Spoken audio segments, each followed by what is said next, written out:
Assalamualaikum warahmatullahi wabarakatuh. Perkenalkan, saya adalah Neolu Farnaz Dinesa Putri, yang biasa dipanggil dengan Putri, dengan NIM 24306210003. Saya izin menjelaskan tentang bagaimana kita dapat meningkatkan pemahaman masyarakat mengenai penghargaan terhadap nilai-nilai Pancasila. Video ini didedikasikan untuk memenuhi tugas mata kuliah pendidikan Pancasila di akhir semester ini. Untuk lebih detailnya, mari kita bahas bersama.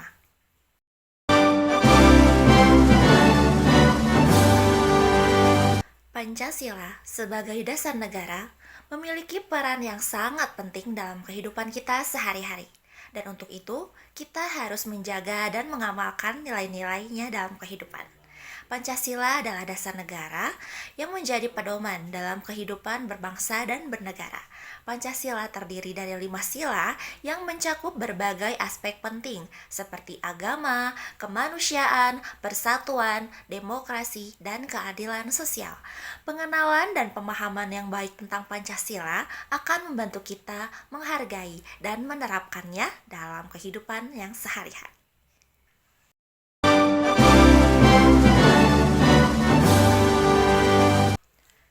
Setiap sila dalam Pancasila mengandung nilai yang penting untuk kita pahami.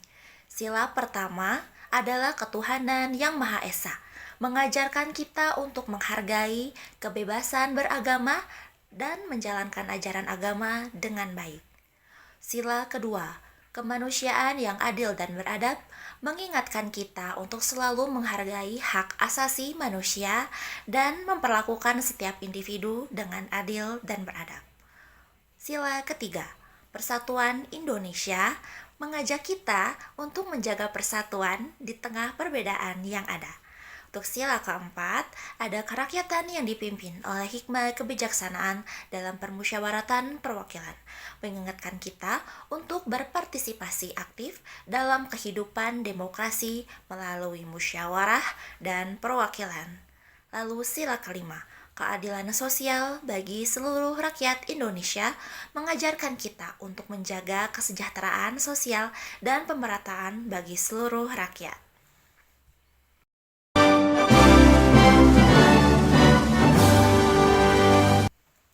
Selanjutnya, pentingnya penghargaan terhadap Pancasila.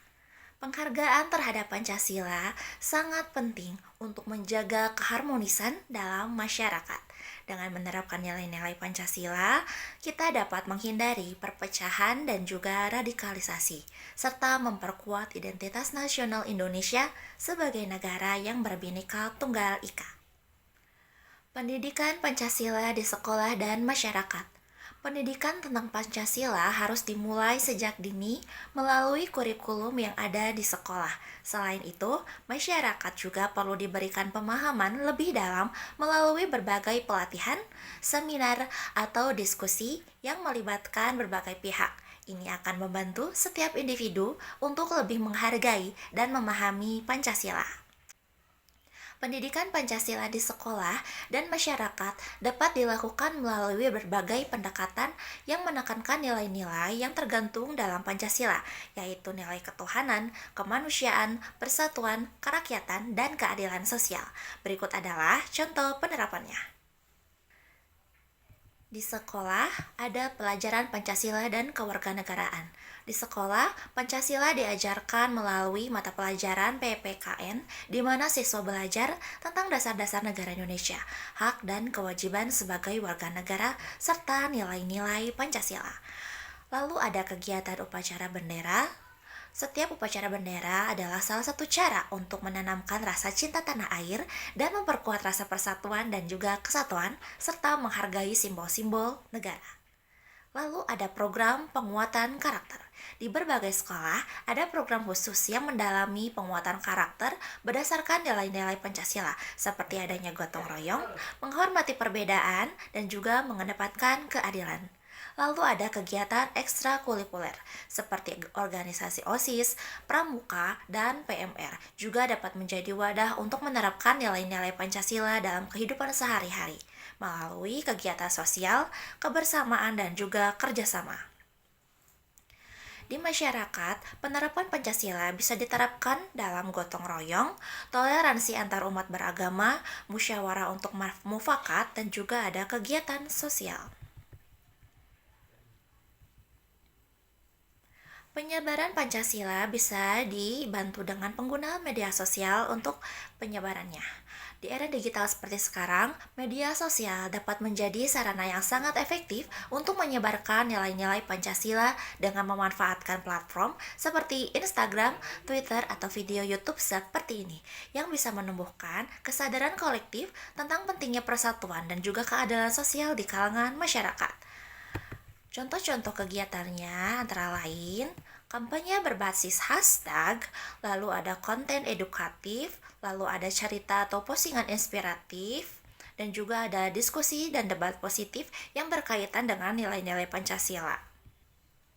Selanjutnya ada peran pemerintah dan lembaga sosial. Pemerintah memiliki tanggung jawab untuk menyediakan sarana dan prasarana yang memadai untuk edukasi tentang Pancasila, baik di sekolah maupun di masyarakat. Lembaga sosial seperti organisasi keagamaan dan komunitas masyarakat juga berperan penting dalam mengedukasi dan mempromosikan nilai-nilai Pancasila. Peran pemerintah dan lembaga sosial dalam mengimplementasikan nilai-nilai Pancasila sangat penting untuk menciptakan masyarakat yang adil, makmur, sejahtera. Berikut adalah beberapa contoh peran-peran pemerintah dan juga lembaga sosial.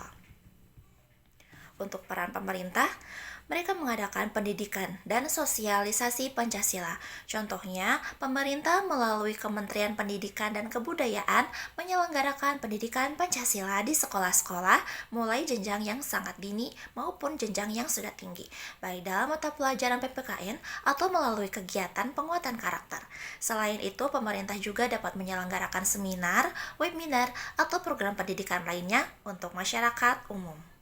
Lalu ada penyusunan kebijakan berdasarkan nilai Pancasila. Contohnya, pemerintah mengimplementasikan kebijakan yang mendukung keadilan sosial seperti pemberian bantuan kepada warga yang kurang mampu, program BPJS Kesehatan, dan juga program subsidi yang senilai dengan keadilan sosial dalam Pancasila. Lalu ada mengatur dan menegakkan hukum. Pemerintah melalui lembaga penegak hukum seperti kepolisian, kejaksaan, dan pengadilan memastikan bahwa hukum dilaksanakan secara adil dan tidak diskriminatif sesuai dengan prinsip Pancasila yang menjunjung tinggi nilai keadilan sosial bagi seluruh rakyat Indonesia. Lalu juga ada promosi kerukunan antara umat beragama. Contohnya, pemerintah menginisiasikan program yang mendukung kerukunan antar umat beragama seperti dialog lintas agama, pembentukan forum kerukunan umat beragama, dan berbagai kegiatan yang mempromosikan toleransi dan penghargaan terhadap adanya perbedaan. Lalu ada contoh menanggulangi isu-isu sosial. Contoh, pemerintah juga memiliki peran dalam mengatasi isu-isu sosial seperti kemiskinan, pengangguran, ketimpangan sosial melalui program-program seperti Kartu Indonesia Sehat, Kartu Indonesia Pintar, dan juga program keluarga harapan. Selanjutnya adalah peran-peran lembaga sosial. 1. Lembaga Swadaya Masyarakat atau LSM dalam pemberdayaan masyarakat. Contoh, LSM yang fokus pada pemberdayaan masyarakat membantu kelompok marginal dengan memberikan pelatihan, keterampilan, dukungan, pendidikan, dan juga fasilitas kesehatan untuk mendukung pemerataan kesejahteraan sesuai dengan nilai keadilan sosial Pancasila. Lalu ada organisasi keagamaan dalam meningkatkan toleransi. Contohnya, ada organisasi keagamaan seperti NU, Muhammadiyah, dan organisasi serupa yang memainkan peran besar dalam penyebaran pesan toleransi, perdamaian, dan penghormatan terhadap perbedaan agama. Mereka juga sering terlibat dalam program sosial untuk masyarakat. Lalu ada komunitas dan kelompok sosial dalam membangun persatuan. Contoh, ada organisasi komunitas seperti Karang Taruna, Pramuka, dan kelompok pemuda lainnya yang berperan aktif dalam kegiatan sosial yang menguatkan persatuan seperti adanya gotong royong, bakti sosial, dan juga kegiatan lingkungan. Ini juga mencerminkan tingkat persatuan yang terkandung dalam Pancasila. Lalu ada yayasan sosial dalam bantuan kemanusiaan seperti lembaga Dompet Duafa, Yayasan Kasih, dan juga Palang Merah Indonesia yang aktif dalam menyebarkan dan menyediakan bantuan kemanusiaan bagi masyarakat yang membutuhkan, baik itu dalam bentuk bantuan negara, bantuan pangan, bantuan pendidikan, maupun bantuan kesehatan. Lalu ada juga pusat penelitian dan pengembangan masyarakat. Contoh, lembaga riset dan penelitian yang fokus pada pengembangan masyarakat seperti Lembaga Penelitian Sosial dan Ekonomi yang berperan dalam memberi rekomendasi kebijakan pada pemerintah berdasarkan hasil penelitian yang berkaitan dengan kesejahteraan dan juga ekonomi sesuai dengan prinsip keadilan sosial dalam Pancasila.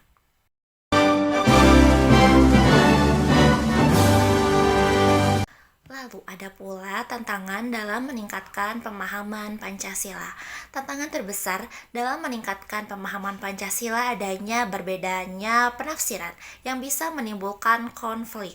Selain itu, pengaruh budaya global juga dapat menggeser nilai-nilai lokal, termasuk nilai-nilai yang tergandung dalam Pancasila.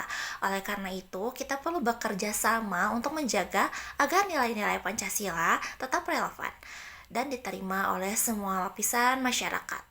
Tantangan dalam meningkatnya pemahaman Pancasila di Indonesia cukup kompleks dan melibatkan berbagai faktor sosial, politik, dan budaya. Berikut adalah beberapa contoh tantangan yang sering dihadapi. 1. Kurangnya pemahaman mendalam tentang Pancasila. Banyak masyarakat, terutama generasi muda yang hanya mengenal Pancasila sebatas rumus atau teori tanpa memahami nilai-nilai yang terkandung di dalamnya.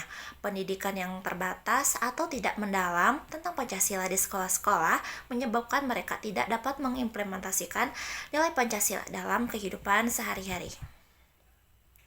2. Adanya pengaruh globalisasi budaya asing.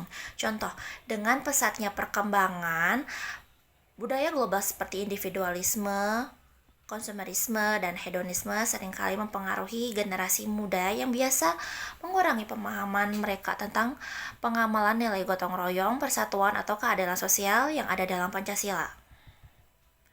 Lalu ada fragmentasi sosial dan juga politisasi.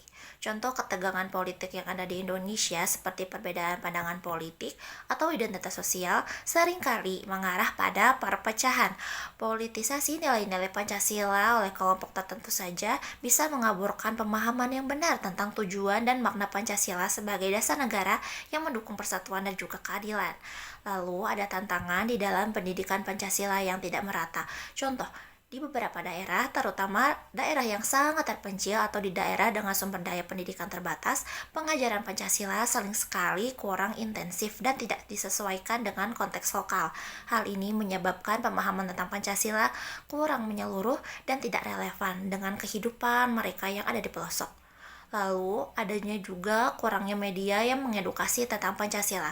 Banyak konten di media sosial atau media yang tidak fokus pada penyebaran nilai-nilai positif yang terkandung dalam Pancasila, melainkan lebih banyak menyebarkan informasi yang berisi konten negatif atau provokatif. Hal ini dapat menyebabkan generasi muda lebih tertarik pada konten yang tidak mendidik dan mengabaikan pentingnya pemahaman Pancasila.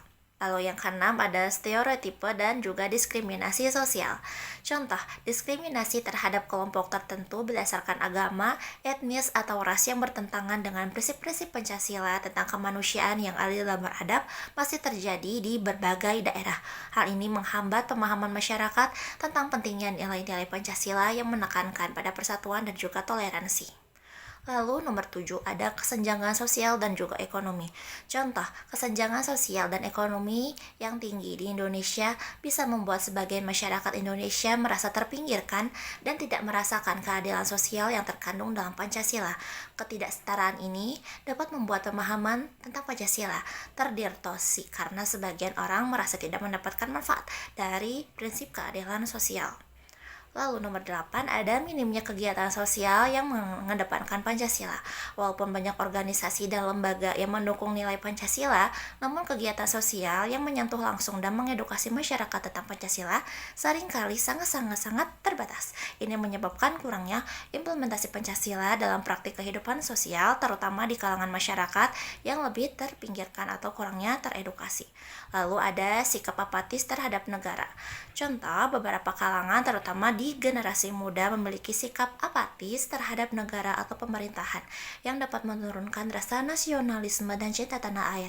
Sikap ini dapat merusak pemahaman tentang pentingnya Pancasila sebagai dasar negara yang mengatur kehidupan berbangsa dan juga bernegara.